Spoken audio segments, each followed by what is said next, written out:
10 runners arriving down at the post for the 250. It is the Ladbrokes Best Odds Guaranteed Mares Maiden Hurdle, and the 5-4 favourite is Bonarch for Danny Mullins and John Ryan.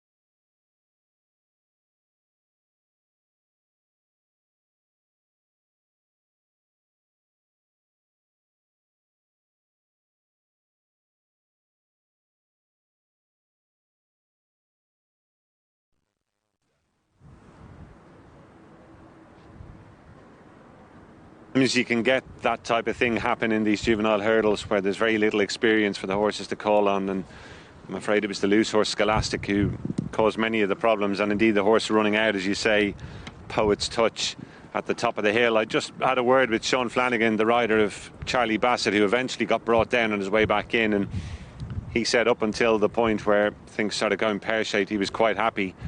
He got badly impeded in the incident 3 from home when the horse ran out, and then the loose one came across him, and then of course at the second last the loose horse knocked down Sister Eliza, and he was brought down in that incident. So happily Sister Eliza is okay, and Charlie Bassett likewise. Not the ideal start to their jumping careers, but hopefully it won't have left a mark, and Longclaw left to come home a facile winner. Excuse me. Bonarch is our favourite for this Mares Maiden Hurdle, the second event of the afternoon. Horse who's already passed the post in front in a maiden at Roscommon, but was disqualified subsequently after testing positive for a prohibited substance. And since then, Bonarch, you'd have to say, has been a trifle disappointing. Was set a stiff task, fair enough, at Galway, and it was more like it last time after a disappointing run at Tramore, finishing second to She Wears It Well. Bioverdia was a last flight faller in the Roscommon race that she was first past the post in, when looking unlikely to trouble Bonarch, but certainly booked for a place in the frame. And with Gordon Elliott having taken the opener, Bioverdia certainly has her chance here as well under Keith Donoghue. And presenting Meghan for Gavin Cromwell and Jonathan Moore, another one who very much comes into calculations here. Quite a well-related sort, actually, by presenting out of Sangasta. So the horse is edging the way towards the tape. Bonarch and Danny Mullins looking likely to, if not make the running, certainly help to force it. Bioverdia in the light blue and orange, also set to be handy. Here's Owen Ward. Runners now closing in on the tape for the second time. 10 runners going to post for this Ladbrokes Best Odds Guaranteed Mares Maiden Hurdle. Starter Derek Cullen raises his flag and sends them on their way, underway for this Ladbrokes Best Odds Guarantees Mares Maiden Hurdle. Once again, at 2 miles and half a furlong the trip. They'll be jumping 9 flights in all, and I'm on Snap against the rail on the left is the first to show, in company with Bonarch with the yellow cap, as they close in on flight number 1, over which the 10 runners are safely over it, and they head quickly on towards number 2. I'm on Snap and Bonarch being traced by presenting Meghan in third, with Bioverdia and Imperial Blonde racing in 2 distinct groups of 5. The front quintet racing 5 or 6 clear over Royal Lioness, who's on the outside of Scarlet Rebel. Next to the field races the black jacket of Footsteps in the Desert, Foul Play, and Acushla McCree is the overall back marker. So they head up in front of the judge, turning right-handed on the runaway towards number 3. I'm on snap to the inside of Bonark, presenting Meghan in the bright green sleeves with the red jackets in the 3rd spot. Races on the inside of Bio Verdia with Imperial Blonde. Mistake towards the tail end of the field by Footsteps in the Desert, and just has to be pushed along for a couple of strides after it by Sean O'Keefe. But the 10 runners have cleared the opening 3 flights, and they now continue the run away from us. And Bonark has moved her way to the front and has the advantage now by a length over I'm on Snap, who had led the field over the opening 3 flights of hurdles. Presenting Meghan races in a 3rd position from Bio Verdia, looking to give Keith Donoghue and Gordon Elliott a quick double in the 4th spot.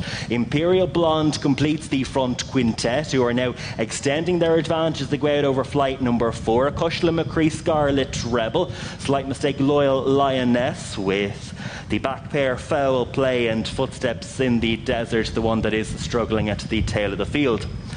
So they shortly bear right-handed before heading on towards number 5, and it's Bonark with the advantage and Danny Mullins to I'm on Snap and Shane Mulcahy. Presenting Meghan Jonathan Moores in the 3rd spot to Bio Verdi and Keith Donoghue. Imperial Blonde is next as they go out over number 5. Cushla McCree pecked on landing, and Dylan Johnson being followed by Scarlet Rebel, JJ Slevin Quarters on the inside of the hoop sleeves of Foul Play and Jodie McGarvey. Loyal Lioness and Dunamiler Footsteps in the Desert, Sean O'Keefe.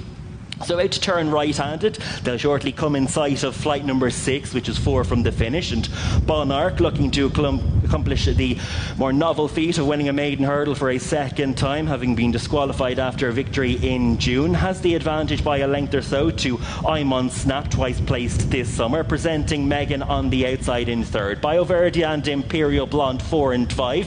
Foul Play is the one that emerges from that chasing quintet, trying to latch herself on to this front group. They're beginning to pull clear over Imperial Blonde, Loyal Lioness and Scarlet Rebel.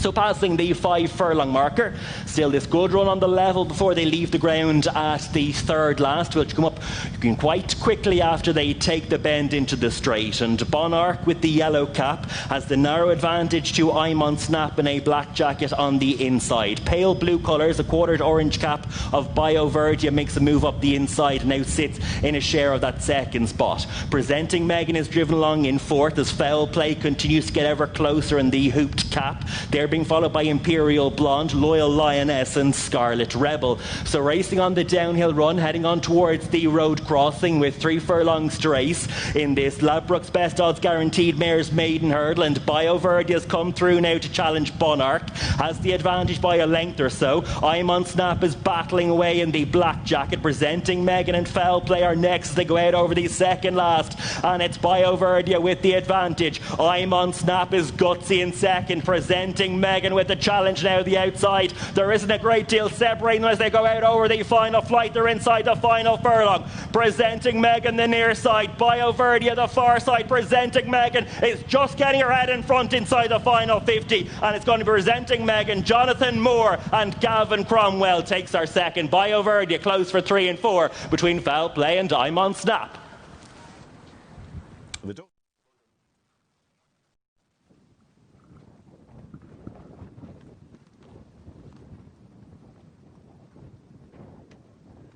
Yes, Presenting Meghan has picked up the pieces laid on to win here for Gavin Cromwell and Jonathan Moore. She looked in big trouble, to be honest, at the top of the hill as Bonark and Bio Verdia, along with I'm on Snap, look set to dominate at that stage. But in fairness, stamina really looks to have kicked in from that point on. Presenting Meghan, who's a stoutly bred presenting mare, has picked up well on that run from the final flight home, and in the end scores pretty cosily, you'd have to say, by a couple of lengths. Bio Verdia just was a bit fiddly over the final few hurdles, which didn't do her cause any favours. Maybe in hindsight she might have been left in front a little bit early as well. Keith Donoghue, once Bonark capitulated, perhaps would have liked to be taken into the race a bit longer. But you see, she just had a look at that 2nd last, almost half propped on the approach to it, and then coming to the last, really needed a big jump and got in tight, landed in a bit of a heap, and from that point on you always felt Presenting Meghan was likely to get the better of her. Less exposed type as well, Presenting Meghan. That was just her 3rd hurdle start. She won a bumper at Galway last year just under a year ago now, in fact. And as I was saying before the race, on the main channel, she is quite a well-related mare. She's a full sister to Competitive Edge, useful hurdler come chaser a few years back for Conor O'Dwyer. And just still a little bit raw in the closing stages. You could see she just was running around a little bit under pressure. And I'd say there's a bit more to come once she really cottons on to what's required. That'll do her confidence no end of good, I'd say, today. And you would imagine going further will be a plus for her in time as well, given how well she saw that out after briefly looking in a spot of bother at the top of the hill. Jonathan Moore and Gavin Cromwell had a nice win earlier on in the week with Yafford Ado in a valuable handicap hurdle at Ballinrobe, and presenting Meghan in the colours of Jason Trotter and William Hogg lands our second event of the afternoon.